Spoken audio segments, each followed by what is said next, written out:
Borgo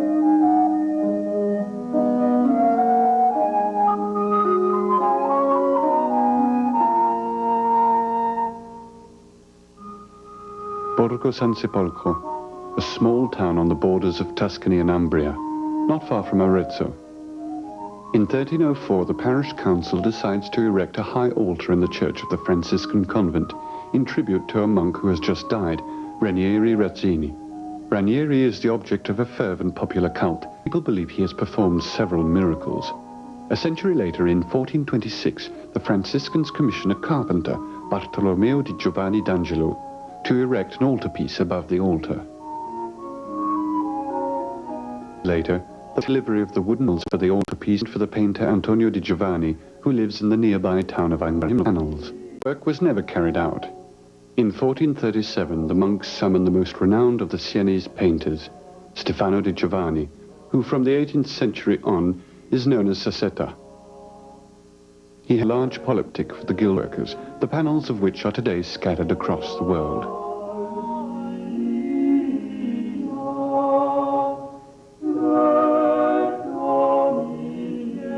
He had also painted the Madonna of the Snows for the Siena Cathedral. Other paintings of his are also known to exist, including a St. Martin and two fragments of a panel showing the Adoration of the Magi. A contract is drawn up before a notary. The painter undertakes to create a painting on wood of the same width and height as the primed panels already in place on the high altar. He also agrees to paint them on either side, to deliver the painting within 4 years and to install it himself. In exchange, he is to receive 510 florins, the highest sum ever paid for a painted work during this period. Siena, an independent republic for several centuries, is at the time one of the most active artistic centers in Italy. Franciscans were no doubt influenced by the famous Sienese Maesta painted by Duccio for the high altar of Siena Cathedral, 1311. The poliptic by Pietro Lorenzetti for Santa Maria d'Arezzo, 1320. The poliptic of the Resurrection painted by a pupil of Lorenzetti for the Badia San Giovanni in Borgo. Other Florentine ones in particular renowned both for their imagery and for the richness of their frames. The Crowning of the Virgin by Lorenzo Monaco, 1413.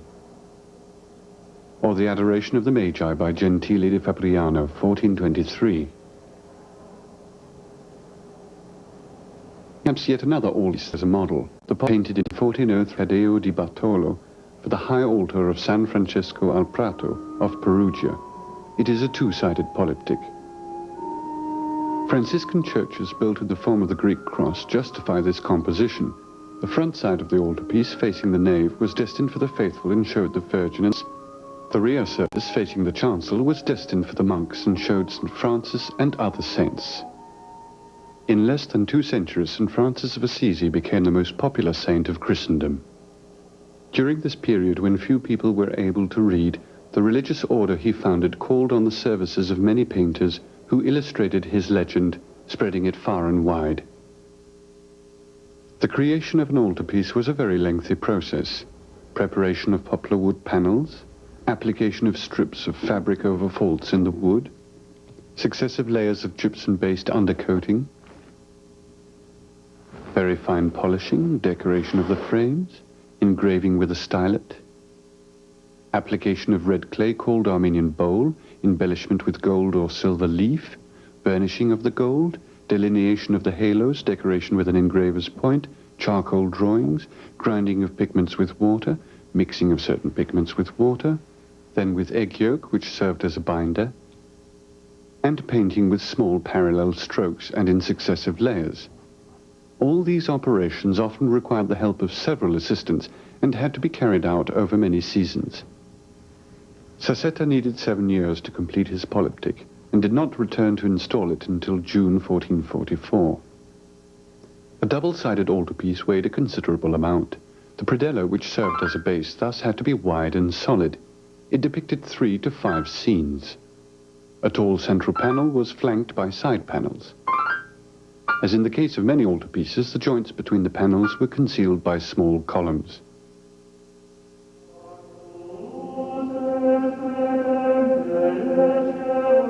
Such a large work needed lateral supports, as did the altarpiece in the Rinuccini Chapel of Santa Croce in Florence. There was probably an upper row of panels showing saints or prophets, perhaps in turn surmounted by pinnacles.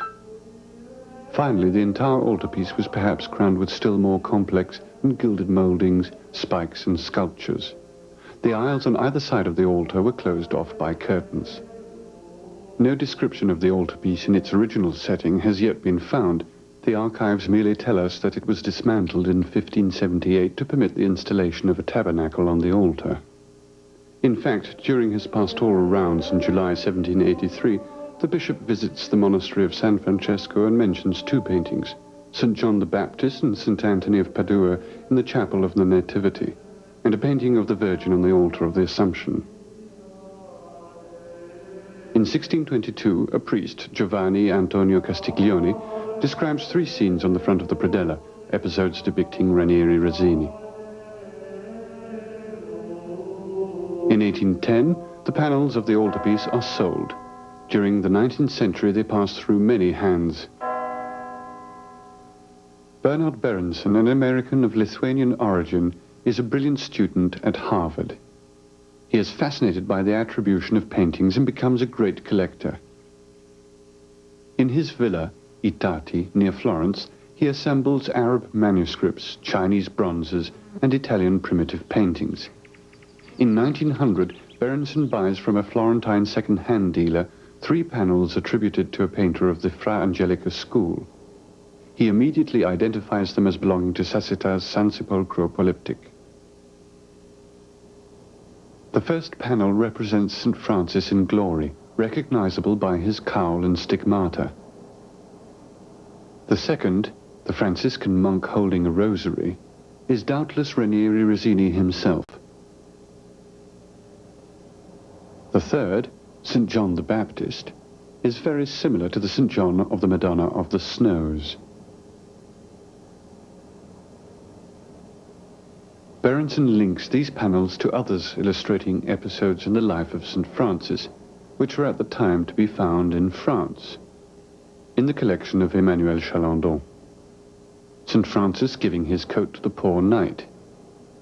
St. Francis abandoning his clothes.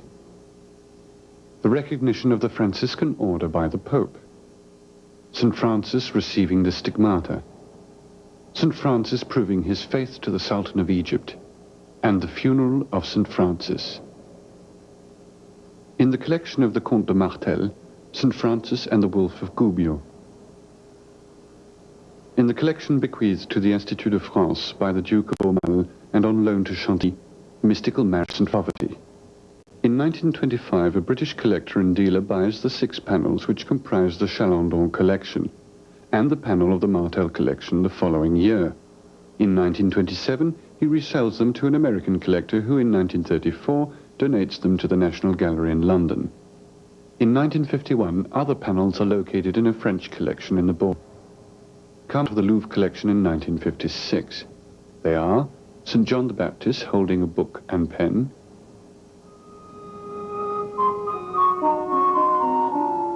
St. Anthony of Padua, the flames which escape from his right hand symbolizing his God, seated on